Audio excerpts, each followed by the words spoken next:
오늘은 잠언 14장 1절부터 35절 말씀을 중심으로 아무리 작아도 하나님의 것이면 큰 것입니다라는 제목으로 말씀을 나눠보고자 합니다.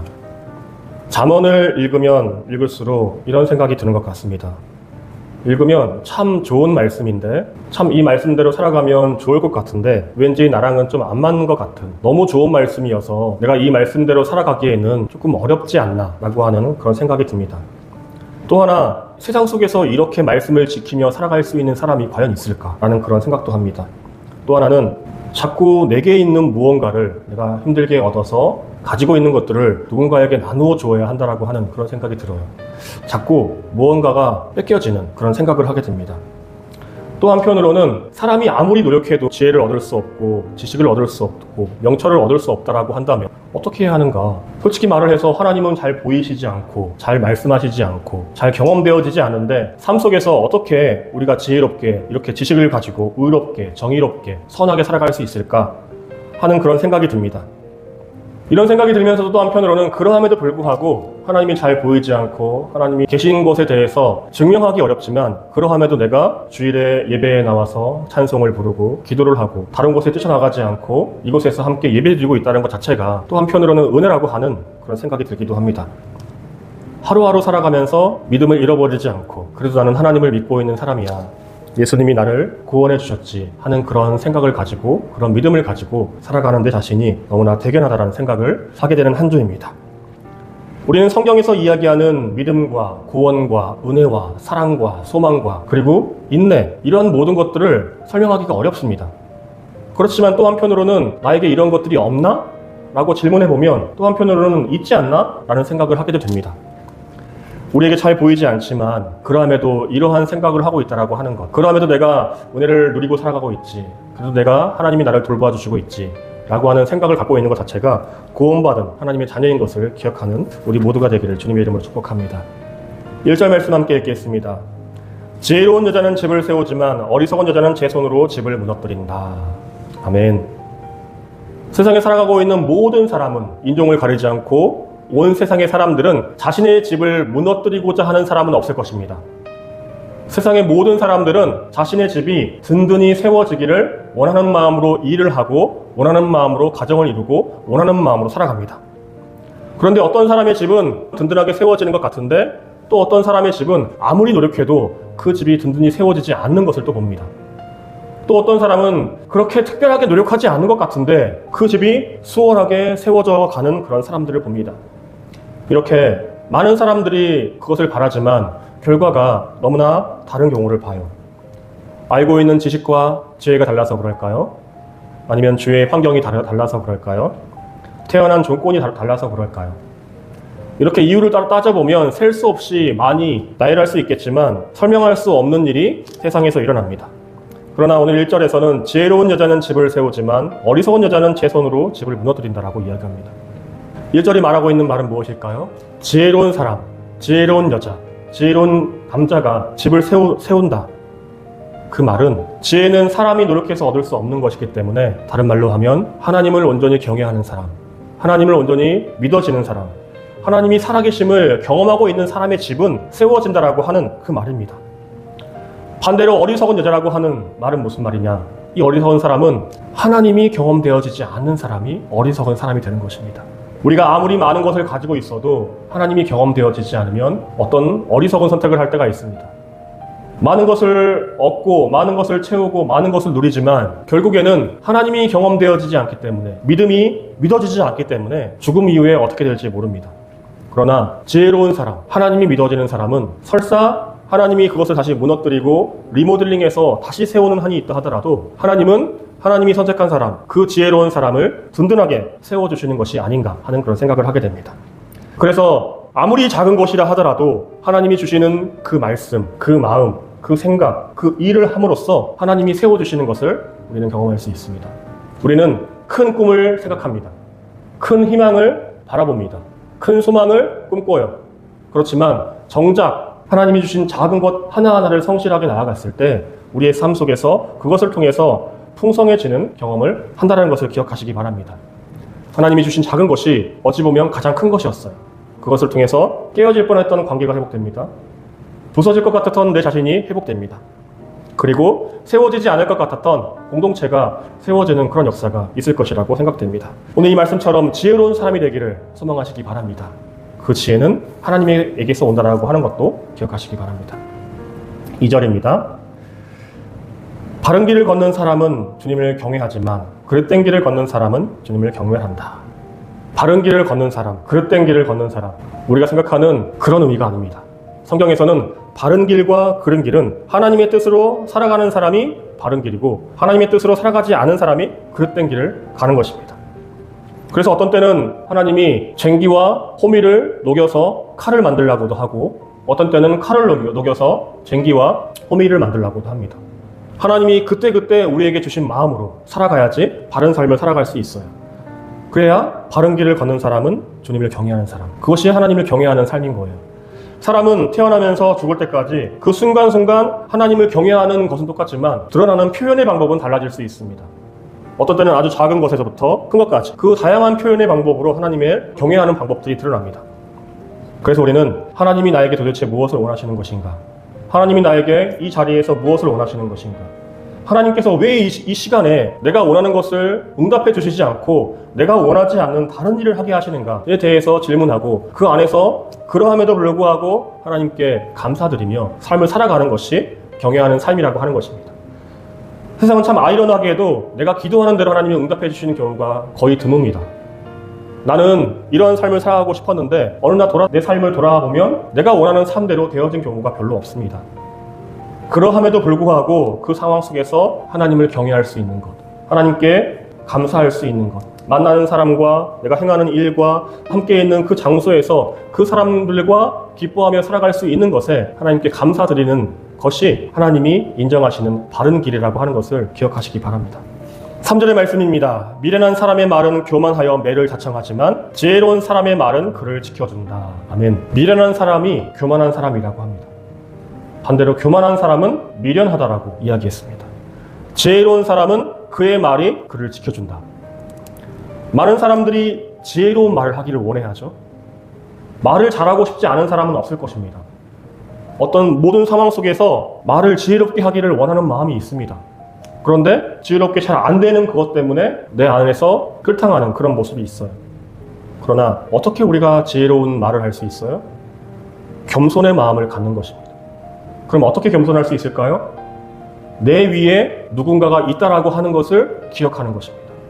우리가 하나님을 믿지 않아도 나는 부모님이 내 머리 위에 있다라고 하는 생각을 가지고 있는 사람은 겸손하게 살아갈 수 있습니다. 부모님의 말에 권위를 인정하고 살아가는 사람은 겸손할 수 있어요. 그러나 사람은 근본적으로 나를 지으신 분이 하나님이시다. 나는 모든 것을 완전하게 행할 수 없고 내가 행하는 것을 온전하고 완전하게 이루어 주시는 분은 하나님이시라고 하는 것을 인정하는 사람이 겸손한 삶을 살아갈 수 있습니다. 그러나 반대로 하나님을 인정하지 않아요. 하나님의 말씀을 경멸해요. 또 그리고 하나님에 대해서 안 좋은 생각을 가지고 있어요. 안 좋은 말을 해요. 그 사람은 미련한 사람이라는 거예요. 그래서 교만하다라고 하는 거예요. 그래서 매를 법니다. 우리가 어떤 때 말로 매를 걸죠? 그때 그 말을 하면 안 되는데 내 고집에 그 말을 하고 싶어. 나는 매를 맞아야겠어. 라고 하는 생각으로 말을 할 때 매를 맞잖아요. 그 생각 자체가 교만하다라고 하는 것을 기억하시기 바랍니다. 우리의 마음속에는 기본적으로 거역하는 마음이 있어요. 하기 싫어하는 마음이 있습니다. 다른 사람들의 말을 잘 들어주고 싶지 않아요. 내 말만 좀 들어줬으면 좋겠어요. 내가 하는 것만 도와줬으면 좋겠어요. 그러나 그것이 아닙니다. 우리는 먼저 하나님의 말씀을 들어야 되고 그 하나님의 말씀을 듣는 훈련을 통해서 다른 사람들의 말을 다룰 수 있고 그것을 통해서 무슨 일이 일어나느냐? 나를 지켜주는 일이 일어난다라고 하는 것입니다. 우리 매 주일마다 읽는 성경 구절이 있습니다. 너는 마음과 뜻과 정성을 다하여 주 너의 하나님을 사랑하고 내 이웃을 내 몸과 같이 사랑하여라. 이것이 온 율법과 선지자의 강령이라고 이야기합니다. 하나님의 말씀은 하나님의 뜻은 이 두 가지에 함축되어 있어요. 우리를 지으신 분이 하나님이시고 하나님은 우리가 우리 주위에 있는 사람들과 서로 화목하게 사랑하면서 지내는 사회가 되기를 원하신다고 하는 것입니다. 부모가 자녀를 낳아서 자녀들끼리 싸우고 서로 빼앗고 시기 질투하는 그런 자녀들을 원하지 않을 거예요. 똑같은 마음입니다. 하나님도 우리가 지혜롭게 사람들에게 지혜로운 말을 통해서 우리를 지켜가는 그러한 삶이 되기를 원하신다는 것을 기억하시기 바랍니다. 4절의 말씀, 소가 없으면 구유는 깨끗하지만 소가 힘을 쓰면 소출이 많아진다. 소를 기르기 위해서는 구유에 여물을 줘야 합니다. 그러면 그 구유는 반드시 지저분해지게 되어져 있습니다. 그리고 그 구유를 늘 깨끗하게 해야 하는 수고가 됩니다. 그러나 반대로 소가 없으면 그 구유는 늘 깨끗하겠죠. 구유를 치유하는 그 수고가 있지만 그 소가 힘을 써서 논에서 일을 하고 밭에서 일을 하면 그 사람의 수고를 덜어줍니다. 그리고 그 소가 힘을 쓰는 것을 통해서 소출이 더 많아지게 하는 그 역할을 합니다. 사람은 수고해야지만이 어떤 열매가 있어요. 그 말입니다. 수고하지 않고 열매를 바라는 것, 내 마음을 쓰지 않고 누군가의 마음을 얻는 것, 내가 일하지 않고 운동하지 않고 내 몸이 건강해지길 바라는 것, 내가 책을 읽지 않고 공부하지 않고 묵상하지 않고 하나님의 말씀에 대해서 좀 깊이 알아갈 수 있는 것, 다 허황된 얘기입니다. 우리는 시간을 쓴 것만큼 얻을 수 있는 것이 순리예요. 우리가 세상 속에서 많은 일을 하지만, 많은 수고를 하지만 그 수고가 옳은 수고인지 그른 수고인지를 생각해 보아야 합니다. 수고를 하는데 그저 감정만 낭비하고 내 분노만 풀고 내 짜증만 부린다고 한다면 그것은 아무런 의미가 없어요. 그러나 성경은 우리가 수고하는 것은 당연한 것인데 그러함에도 불구하고 너희의 수고가 하나님이 기억해 주는 수고가 있다라고 하는 것입니다. 그것은 사랑을 비롯한 수고, 사랑하기 때문에 인내하는 수고, 하나님을 사랑하기 때문에 시련도 견디는 수고를 하나님이 기억해 주신다고 하는 것입니다. 고린도전서에 여러분의 수고가 주님 안에서 헛되지 않습니다 라고 그렇게 이야기합니다. 우리가 세상 속에서 일해야지 얻는 것이 있다고 했습니다. 믿음도 마찬가지입니다. 신앙생활도 마찬가지입니다. 수고해야지 쌓이는 상급이 있습니다. 우리는 이 세상의 삶에만, 이 세상에서만 살아가는 것으로 생각하면 안 돼요. 우리는 이 세상에서 하나님이 주시는 그 사명을 이루고 반드시 하나님의 나라에 간다라고 하는 것을 기억해야 합니다. 그리스도 안에서 우리가 바라는 것이 이 세상에만 해당되는 것이라면 우리는 모든 사람 가운데서 가장 불쌍한 사람일 것입니다 라고 성경은 우리에게 이야기해요.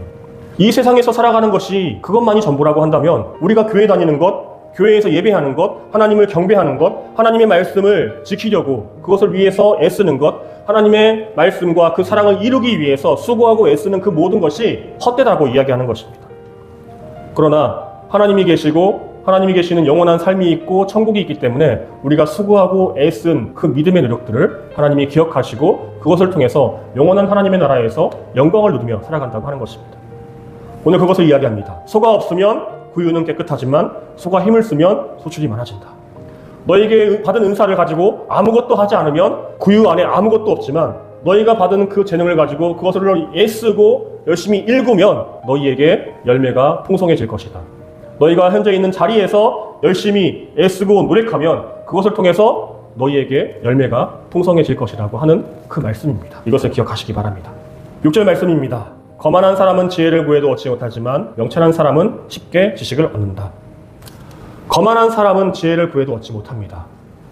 다른 말씀을 드리고 싶어요. 사람은 온전하지 않기 때문에 많은 사람들이 모여서 거기 안에서 의견들을 모아서 무언가를 만들 수 있습니다.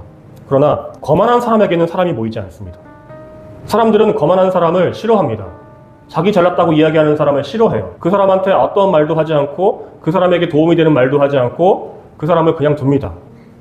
그렇기 때문에 그 사람은 결국 자기 생각대로 살아가다가 결국 자기 생각에 빠지고 맙니다.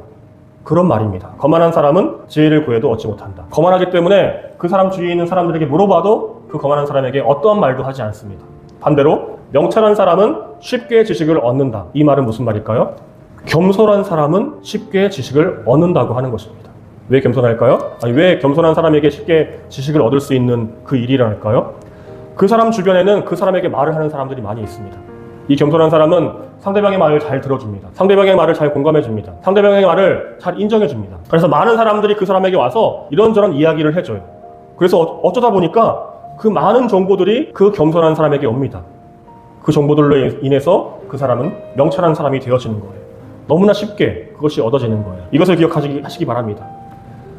겸손한 삶이 곧 명철한 삶이라고 하는 것. 그러나 또 이 겸손이라고 하는 것에도 겸손한 척하는 사람이 있어요.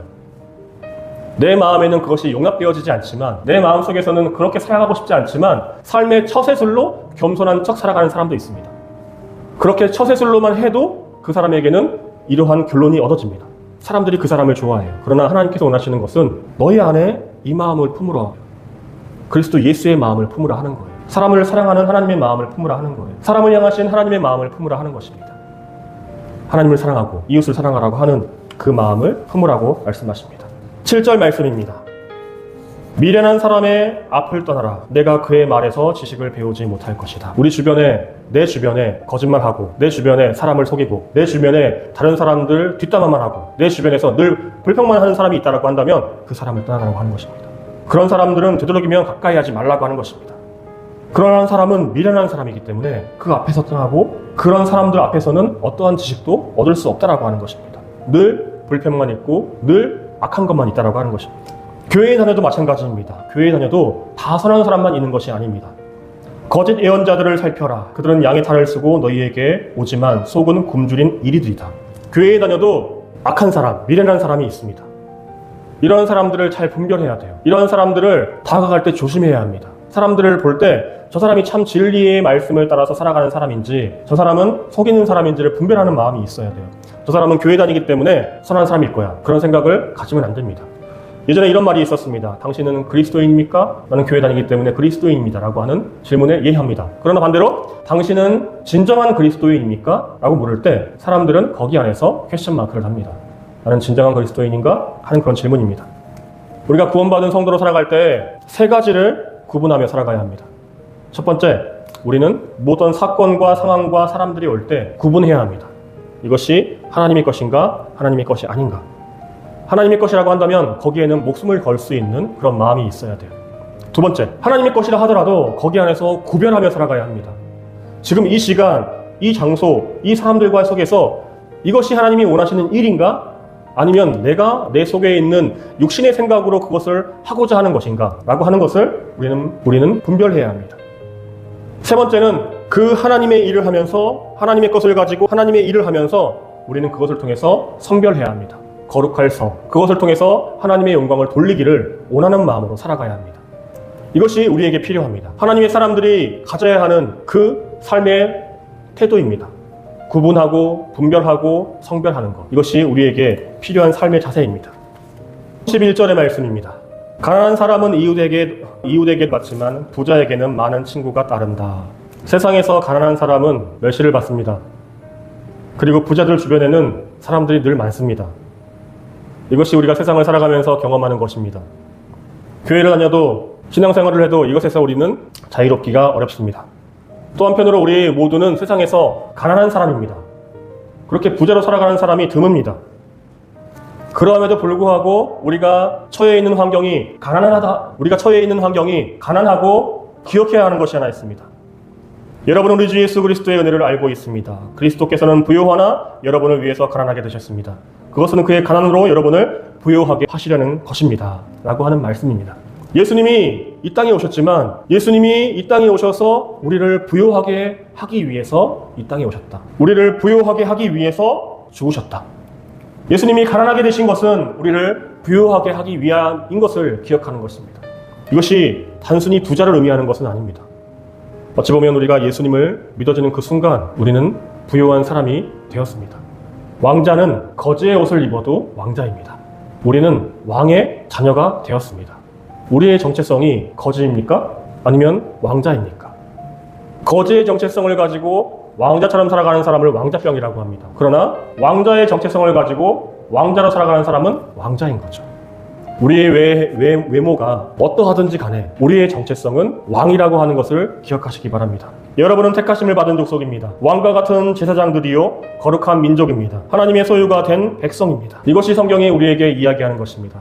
그리고 오늘 제가 여러분들에게 말씀드리고 싶은 것입니다. 하나님이 주신 것이라고 한다면 아무리 작은 것이라 하더라도 큰 것임을 기억하시기 바랍니다.